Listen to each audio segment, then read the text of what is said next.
So, Joyce versus Derek Chisora. Going to give you my thoughts, my musings. Really just going to be spitballing. I don't really have any notes or anything. I haven't prepared any kind of points that I want to raise. This is going to be a random stream of consciousness regarding this fight. Because if I'm being honest, this fight doesn't really do anything for me. I'm just a sucker for heavyweight boxing, so I have I'm going to be keeping an eye on it. I just want to see some kind of heavyweight action. This fight is long overdue. Really should have happened 6 or 7 years ago. It didn't because Chisora never seemed too keen on taking the fight. But here we are, mid 2024, and it's happening. To be totally fair, there is a decent undercard. Nothing groundbreaking or anything, but entertaining enough, it seems, on paper that you'd probably tune in and watch most of it.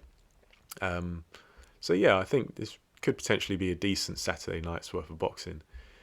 But yeah, talking about Joyce versus Chisora specifically, back in the day when Joyce first turned over, I was very confident in his ability to beat Chisora. I think to stylistically, he had the tools to deal with Chisora. And obviously, his team were trying to fast track him because Joyce had an extensive amateur career. He was also of an advanced age as well for turning over. And so they were trying to get a move on. Whereas now, we've seen the context of Joyce's recent performances being stopped by Zhilei twice. And obviously the second one was a bad loss because he got absolutely splattered by Zhang. And then he's come back earlier this year against Cash Ali. And I know a lot of people are critical of that performance. Me personally, I don't think it's too bad. I think it was an acceptable performance given the context of obviously coming back from the Zhang fights, which were two bad losses on the trot. Having a bit of an easier touch in Cash Ali. But even then, Cash Ali, I know he's not a particularly good fighter. He's not of a high level, probably area level at best. But he is crafty. Cash Ali does know his way around the ring. I believe he had like a decent stint in the amateurs, so he's no slouch. Like, he's not high level, but he can put up some kind of resistance, even if he's trying to survive. And so I thought Joyce put in, as I say, an acceptable performance given the circumstances. However, one thing that concerned me about Joyce was his weight. See, he weighed in against Cash Ali at 286.5 pounds. And now that was only about 5 pounds heavier than his second fight against Zhilei Zhang in September of last year. Excuse me. However, 5 pounds not that much, especially if someone of Joyce's size. However, in 11 months, between the first Zhilei Zhang fight in April of 2023 to the Cash Ali fight this year in March, he's put on 30 pounds.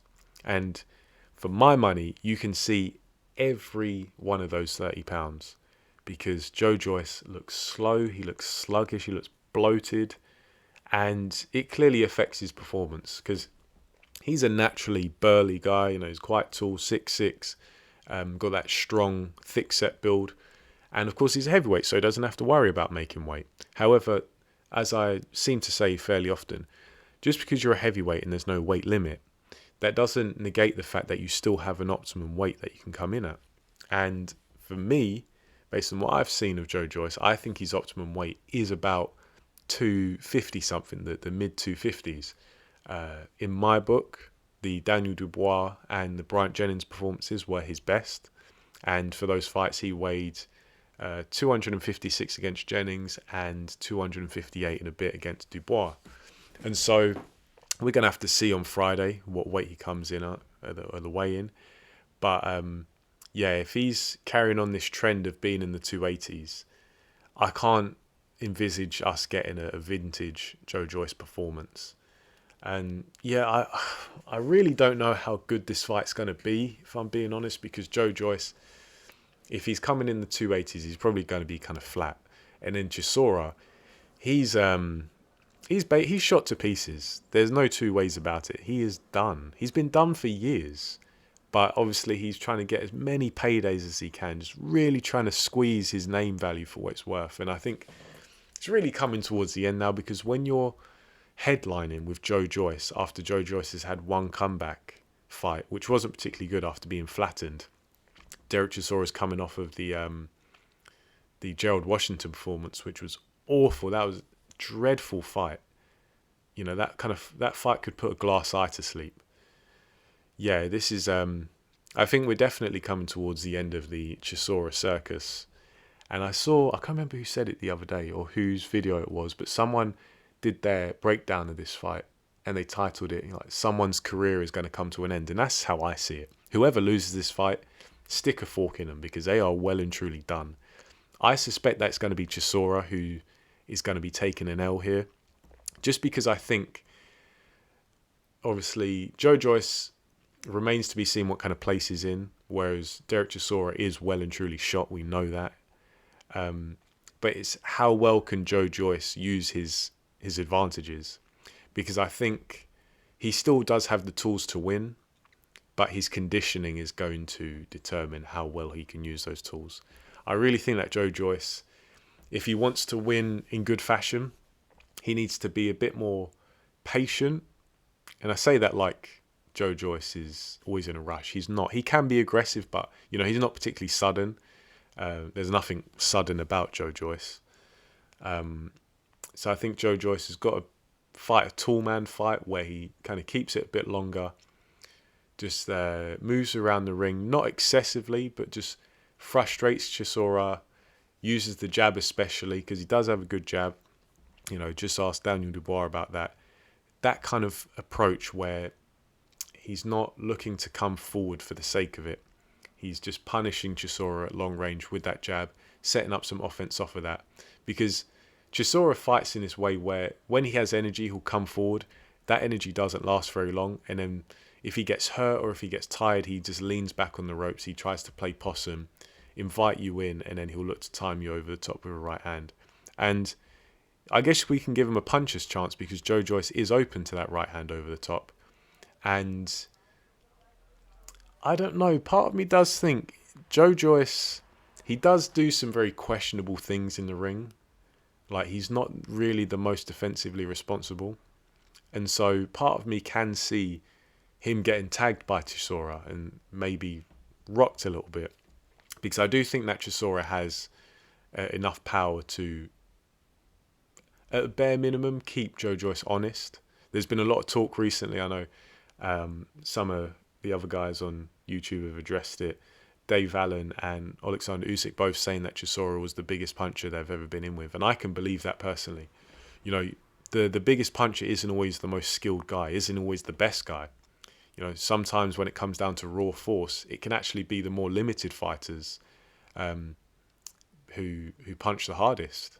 Like the kind of power that they don't land cleanly, but if they land and you block it, they catch an arm, they catch a shoulder, it rattles your bones. You feel it in the core of your soul. And you're just thinking, damn, I don't want to get hit by that. I think that's the kind of mold that Chisora falls into. And so I do think he's got enough power to trouble Joe Joyce, but is he going to be able to land regularly enough? I think he will land at some point, but I don't think he's going to be able to chain together enough offense to really take Joe Joyce out and put him under pressure.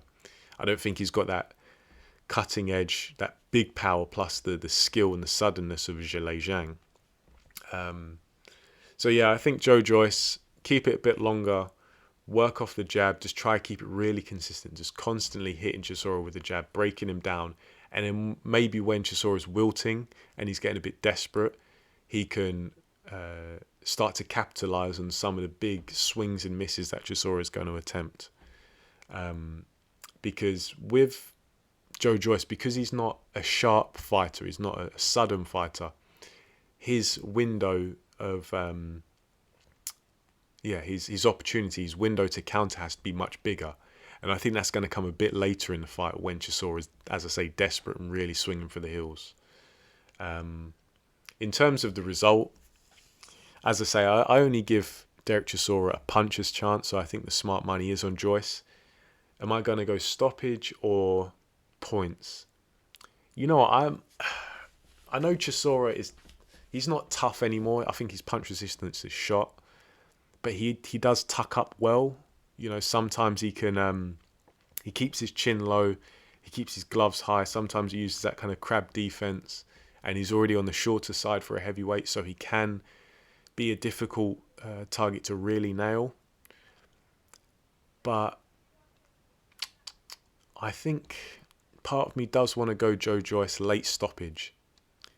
Not because he really nails Chisora, but just because he starts hitting him so often, and Chisora's probably exhausted. He's probably taking so much punishment, and he might just get stopped on his stall in between rounds. Maybe 10, 11, something like that, late in the fight, coming towards the closing rounds. That's just what my gut's telling me. As I say, I haven't really done much homework. This is my impression, and I guess a lot of it does hinge on what kind of condition Joe Joyce comes in at. So maybe I'll have to update it after the weigh-in. But yeah, I think Joe Joyce will get to a stage where he's hitting Chisora regularly enough, and Chisora accumulates that damage, gets exhausted, and probably just sits out the rest of the fight. That's what I'm going for. As I say, maybe I'll make some adjustments if I change my mind or if I care enough to. But yeah, I'm going to go Joe Joyce. Stoppage between rounds 10 and 11. Derek Chisora probably not coming out for the next round. That's how I see it anyway. I could be wrong. Leave your thoughts in the comment section below.